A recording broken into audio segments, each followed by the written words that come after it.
Hi there and welcome. This is The Defender, Wisconsin's environmental podcast. I'm Amy Barrilleaux. The Defender is powered by Clean Wisconsin, your environmental voice since 1970. Okay, so some clarification on the title of this episode. We are not talking about physics today, but we are talking about chaos. The kind of chaos that happens when the EPA decides it's not really into the whole environmental protection thing anymore.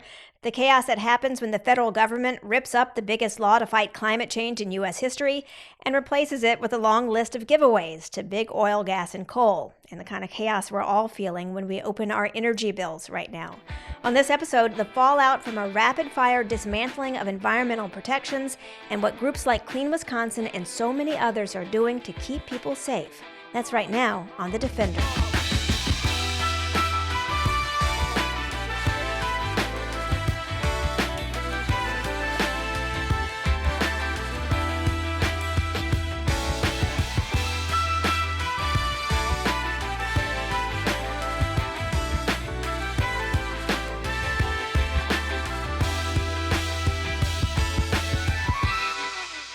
A new analysis shows Wisconsin is paying big time for the big, beautiful bill.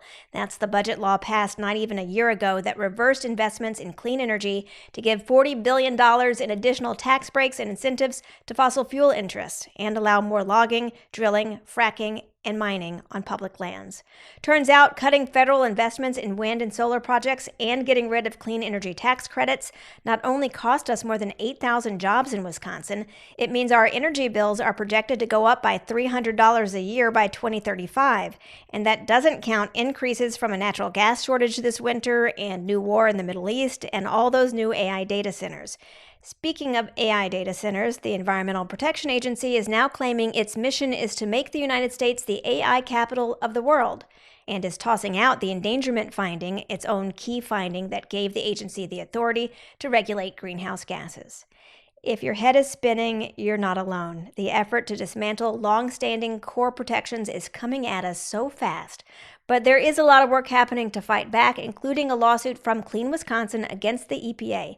Joining me is Clean Wisconsin General Counsel Katie Nekola. Katie, thank you for being here. And I just want to note that when you're on, we always come up with a cool, pithy episode title. Thank you very much. I want to be known for that. You know, nuclear option, chaos theory. So is that an appropriate word, though, to describe what's happening right now as we see all these environmental regulations and protections get dismantled? I do think it is because it seems chaotic because it's all happening so fast, and it's really hard to keep up with all the changes that are being made. But I think at the same time, there's sort of an underlying organization to all of it, and I think what that looks like is that this administration, the Trump administration, is doing whatever it can to pander to big oil and gas and the coal industries. I think the execution's a little chaotic, however. What is all of this, this big shift, I think, at least on the federal level, from supporting clean wind and solar and electric vehicles and supporting people to make energy-saving improvements to their homes? What does that do in terms of, you know, all the things, not just the way we're feeling, like the chaos that we're feeling, but to our energy bills and to our car manufacturers and all of this? It feels very uncertain right now. You know, it's interesting how Trump's policies are playing out in the real world. And I think here's where we get back to the chaos. For example, he says he wants to increase oil drilling, but there's been 15% less oil drilling in the last year. And some people attribute that to his tariffs. Fracking for oil is reaching its geologic limits. Coal has been uneconomic for years, and that has nothing to do with federal policy. It's just because they've already mined the most productive and least expensive sites. So you kind of have to wonder how much all of this arm waving about coal and oil and gas is just for show.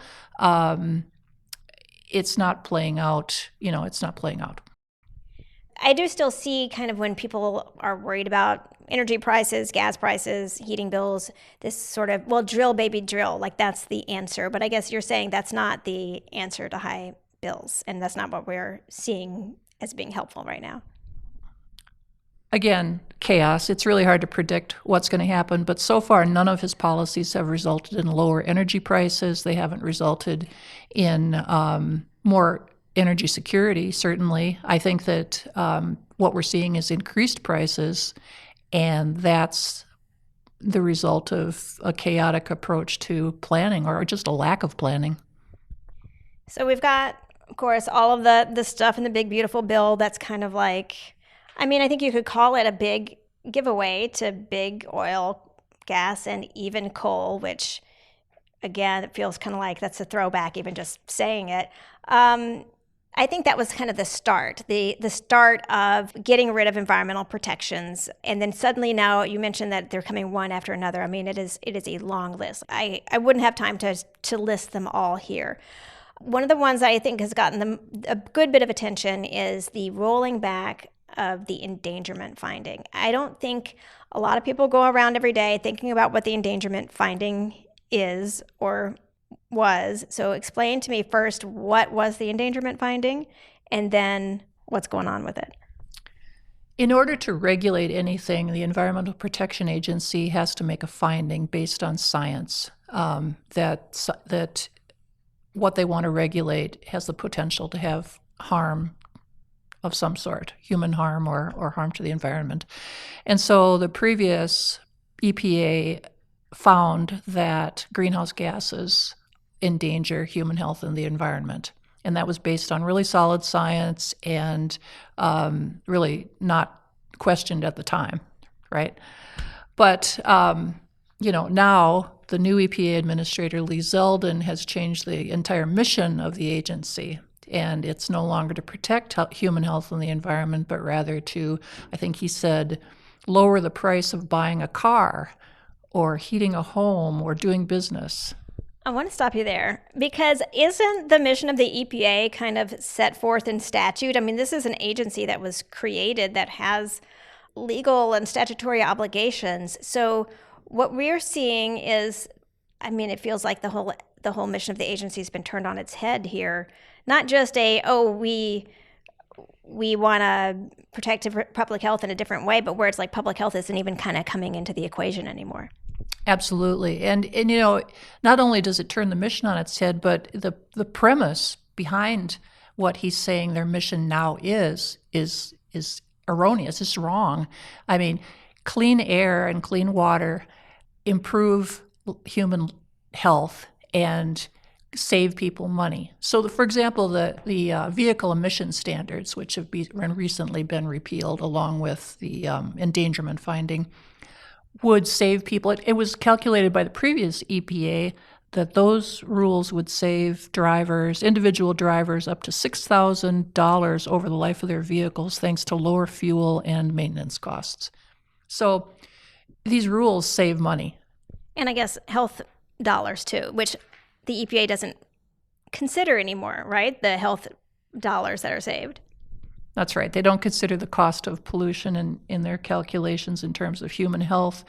Yet another rule that they are repealing is the emissions rules for power plants. And those rules were estimated, again, by the previous EPA to deliver billions of dollars, $390 billion to be exact in their modeling, in health and climate benefits. And so there's a cost, to letting polluters just pollute. And the cost in terms of climate is increased weather events that cause cause disasters, which are very costly, both in terms of human life and in terms of cleanup and emergency services. And the health costs, I think we're all very familiar with, which are the cost of asthma treatment and other respiratory illnesses that are affected by all these pollutants, premature death. So that brings us back to the endangerment finding. So the EPA found in 2009 that, greenhouse gases, they're dangerous, right? Climate change is dangerous. These are all threats to human health. And now is the EPA saying, no, it's not dangerous? Or are they saying it's not our job to care if it's dangerous? I think both. I think they're saying that their science is better than the previous endangerment finding science, which isn't true, clearly. And I think their legal arguments that they overstepped, that the previous EPA overstepped and did not even have the authority to make this endangerment finding is clearly not true. Because that was the Supreme Court in 2007 said, you have a responsibility to find this stuff out. Correct. Okay, so here we are. We've got the EPA saying, we don't want to do this endangerment finding thing anymore. We know better. Climate change and greenhouse gases are fine, I guess. Clean Wisconsin is one of the organizations that is filing suit against the EPA. And we're joined by some pretty big health organizations like the American Lung Association. So why is it important to a group, to health organizations, to push back against the EPA on this? Yeah, we're working with the American Public Health Association and the American Lung Association and the nurses, all of whom know what they're talking about. They've been in the trenches. They've seen the impacts of unhealthy air on their patients and clearly know that, when we see these, for example, ozone alerts that are happening more and more often in Wisconsin, where DNR is advising people to stay indoors in the summertime because the air isn't healthy to breathe. They know what the long-term impacts of those alerts are. And, I think in this country, we've got the resources, we've got the knowledge, we've got the science to work against that kind of pollution and those kinds of health harms. And we have a responsibility to do it. But this administration is just abdicating that responsibility. We always see, I've heard this described as kind of a pendulum, right, when it comes to safeguards against pollution, where when you might have a Democrat in office, then you get some stronger safeguards that get put in place. And then you might have a Republican in office like George W. Bush or somebody who starts to kind of dismantle those. And then and so it's kind of like more of an incremental change in terms of tightening regulations and pollution standards than being able to do things all at once. So we're in the pendulum swinging pretty far to the deregulation, to getting rid of all kinds of protections. Have you ever seen it happen this fast? Like, how much of a different situation is this than maybe under George W. or some of the previous administrations that loosened protections? Oh, I think this is orders of magnitude more serious than anything we've seen in the past. I think since the Clean Air Act and the Clean Water Act were enacted back in the 70s, we haven't seen this kind of a pendulum swing. And it's going to take a lot to rebuild after this administration leaves office.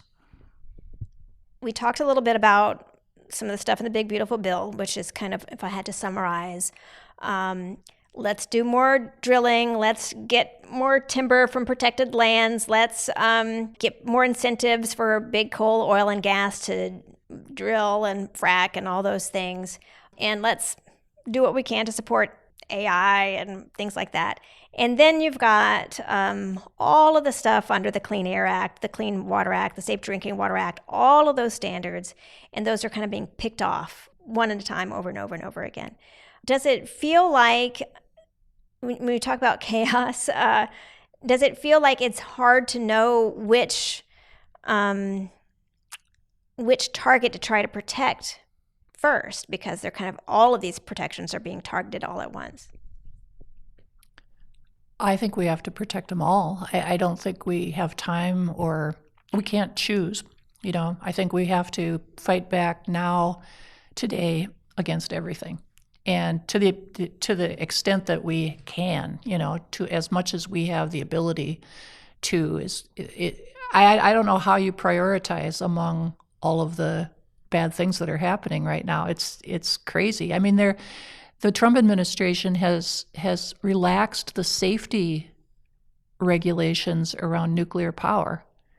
I mean, if that doesn't give anyone pause, I don't know what would, because it's radioactive. And it just tells me that there's nothing that they won't do. And I think that anybody who is paying attention has to consider speaking up and working with us to help us speak up, because I think we're under siege right now, and it really is a fire hose of deregulation of the things that matter to all of us. I mean, we all want to go swimming in our lakes. We all want to breathe, be able to be outside on a summer day, and I think that we just have to fight. Do you think that it's been a success? Like, are we truly in a chaotic moment in terms of not just environmental protections, but also just environmental priorities or energy priorities? Or, I keep thinking of the example of the coal plant that was totally closed and there was no coal there and no employees. And everybody was just, the utility and the state, this was in Michigan, were just moving on with their lives. And then suddenly it's like, no, you got to open that back up and get the coal on site. It's going to cost millions of dollars, which, by the way, people in Wisconsin are paying part of that bill. When you think of moments like that, how chaotic is it right now? On a scale of what to what? On a scale of being able to sleep at night to, oh, what's going on? I think, a lot of people have said that this administration sort of thrives and prospers on chaos and keeping all of us off balance and not knowing what's going to happen next. And so by the time we know something and react to it, we're on to the next thing, right? I think that the task in front of all of us right now is not to let that stop us and not to let that confuse us. So, yeah, there's an effort to keep old coal plants running, which means we need to not think that coal is dead, but continue to fight coal. We thought that fight was over. It's too bad it's not, but I think, it sort of gives us our marching orders as advocates. Bringing it back to our lawsuit against the EPA, this is not the first time we sued the EPA, right? We sued the EPA under the previous Trump administration and won about air pollution protections here in Wisconsin. So what is next for this lawsuit against the EPA? Because sometimes it feels very big to be suing the Environmental Protection Agency and like a very difficult thing to win, but I guess it is possible. I think it's very possible in the case of the endangerment finding, because they have neither the law or the science in their favor.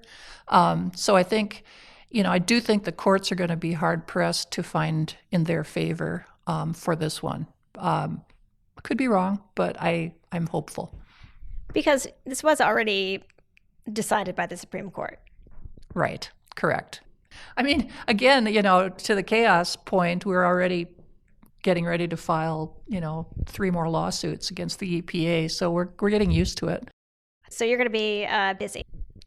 Yeah, we're going to be busy, and we're going to win. So it's hard to have these kinds of conversations, I think, because once you start listing all of the things that are going on just about the environment, about human health protections and what the EPA should be doing and what the federal government should be doing to protect us, it gets overwhelming. So how do you come in here every day with the pipeline of lawsuits that we're facing to not feel overwhelmed and not let that chaos kind of get to you and to the work here at Clean Wisconsin? I'm very angry. It energizes me. No, I actually there's some truth to that. I do think that a lot of this is so outrageous that it's energizing in a sense, because you can't be complacent. You can't expect the government right now anyway to protect us from environmental harm or health harms. And so we've got to step up, and we've got to be energetic and fight back. And I think that's what keeps me going. Do you think we're going to get back to a time when the EPA is back in its mission of protecting public health and the environment? Yes, I do. We have some great partners and allies all across the country who we work with on these issues, and they're very talented and very smart people, and they're dedicated, and they're not going to stop. And we've won before, and we're going to continue to fight back and win. This isn't going to continue. Clean Wisconsin's Katie Nekola, thank you so much for taking the time to talk to me about this and leaving us on a hopeful note. So I appreciate it. Thank you, Amy, as always. And thank you for listening to the Defender podcast. For a link to that study about the ugly impacts of the big, beautiful bill in Wisconsin, check out the show notes or log on to cleanwisconsin.org/podcast. We'll also include more information about our lawsuit against the EPA over its rescission of the endangerment finding. I'm Amy Barrilleaux. Talk to you later.